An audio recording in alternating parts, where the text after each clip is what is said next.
JEE Main 2026 face 1-ൽ January 22 നടന്ന എക്സാമിലെ shift 2-ലെ question number 16 ആണ് ഇനി നമ്മൾ ഡിസ്കസ് ചെയ്യുന്നത്.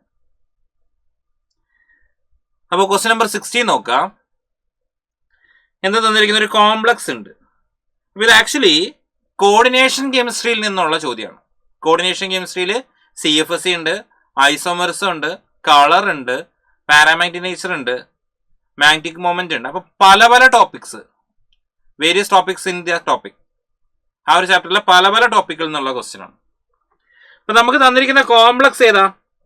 നമുക്ക് തന്നിരിക്കുന്ന കോംപ്ലക്സ് ഇവിടെ NiPPH 3 times twice Cl2. ഇത് ആക്ച്വലി Ni2+ ആണ്. അപ്പൊ നിക്കൽ 2+ ഫോർമാറ്റിലാണ് ഉള്ളതെങ്കിൽ, നിക്കൽ 2+ ആണ് എങ്കിൽ ദാറ്റ് ഈസ് ആക്ച്വലി Ar3D8 ആണ് ഇതിന്റെ കോൺഫിഗറേഷൻ കിട്ടുക.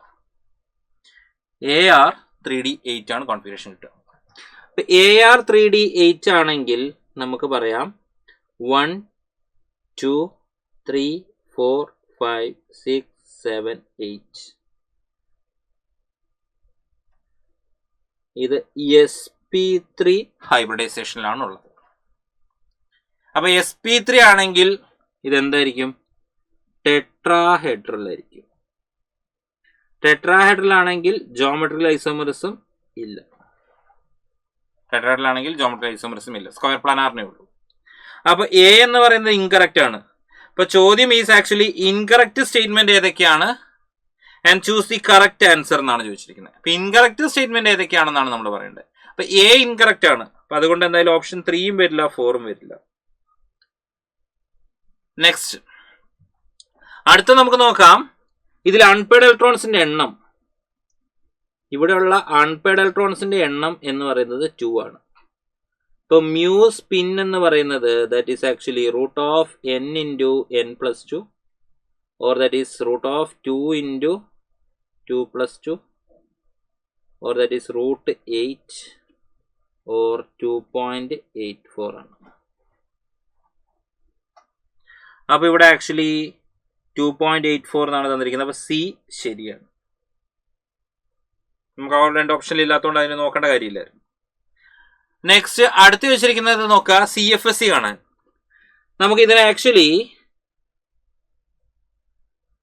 സ്പ്ലിറ്റ് ചെയ്യാം. ബാരി സെന്റർ ഇവിടെ വരും, ഇവിടുന്ന് ടെട്രാഹെഡ്രൽ ആയതുകൊണ്ട് തന്നെ ഇങ്ങനെ കിട്ടും. ഇനി ഇതിലേക്ക് ഞാൻ ഇലക്ട്രോണെ ഫില്ല് ചെയ്യുമ്പോൾ 1 2 3 4 5 6 7 8 2 3 4 5 6 7 8 1 2 3 4 5 6 7 8. നമ്മൾ എനർജി നോക്കിയാൽ താഴേക്കുള്ളതും മേലേക്കുള്ളതും. താഴേക്ക് നമുക്ക് -0.6 ഡെൽറ്റ ടിയും മേലെ 0.4 ഡെൽറ്റ ടി എന്നും കിട്ടും.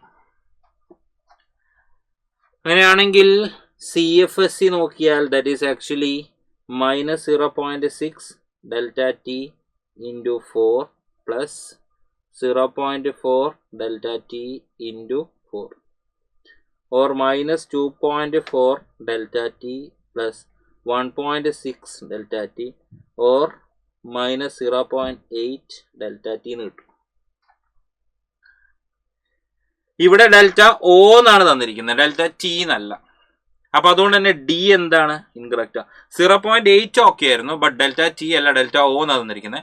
അവിടെയാണ് ആ കുഞ്ഞു മിസ്റ്റേക്ക്. ചെയ്യാതെ തന്നെ നമുക്ക് വേണമെങ്കിൽ പറയാം, കുഴപ്പമൊന്നുമില്ല. അപ്പൊ എയും ഡിയും തെറ്റായിരിക്കണം. സോ എങ്ങനെയാണെങ്കിൽ ആൻസർ വരാം. ഇനി ബാക്കിയുള്ളത് നമുക്ക് നോക്കാം. The geometrical arrangement of ligands in the complex is similar to NiCO4. NiCO4 ആണെങ്കിലും NiCO4 ആണെങ്കിലും sp3 ഹൈബ്രിഡൈസേഷൻ ആണ്, ടെട്രാഹെഡ്രൽ ആണ്. സോ ആ ഒരു അറേഞ്ച്മെന്റ് ശരിയാണ്. ഇപ്പൊ ഈ എന്തായാലും കറക്റ്റ് ആണ്. ഈ 2 നോക്കിക്കഴിഞ്ഞാൽ the complex is white in colour. അല്ല, ഇതൊരു കളേർഡ് കോംപ്ലക്സ് ആണ് and it is actually blue coloured. ഈ കോംപ്ലക്സ് ബ്ലൂ കളേർഡ് ആണ്. അപ്പൊ ബി എന്താണ്? തെറ്റാണ്. അപ്പൊ തെറ്റ് ഏതൊക്കെയാ? എയും ബിയും ഡിയും തെറ്റാണ്. ഇപ്പൊ എയും ബിയും ഡിയും തെറ്റാണെങ്കിൽ നമുക്ക് ഓപ്ഷൻ ഏത് റൗണ്ട് ചെയ്യാം? ഓപ്ഷൻ സെക്കൻഡ് ആണ്. സെക്കൻഡ് ഓപ്ഷൻ ആയിരിക്കും നമ്മുടെ ആൻസർ ആയിട്ട് വരിക. ഓക്കെ അല്ലേ? അതായത് കോർഡിനേഷൻ കെമിസ്ട്രിയിലെ എല്ലാ ആസ്പെക്ട്സും കൂടെ കയറി ഇറങ്ങി വന്ന ഒരു ക്വസ്റ്റ്യൻ ആണ്. എല്ലാ ടോപ്പിക്സും അങ്ങനെ കവർ ചെയ്ത് ചോദിച്ചൊരു ക്വസ്റ്റ്യൻ ആയിരുന്നു. ഓക്കെ, ക്ലിയർ അല്ലേ?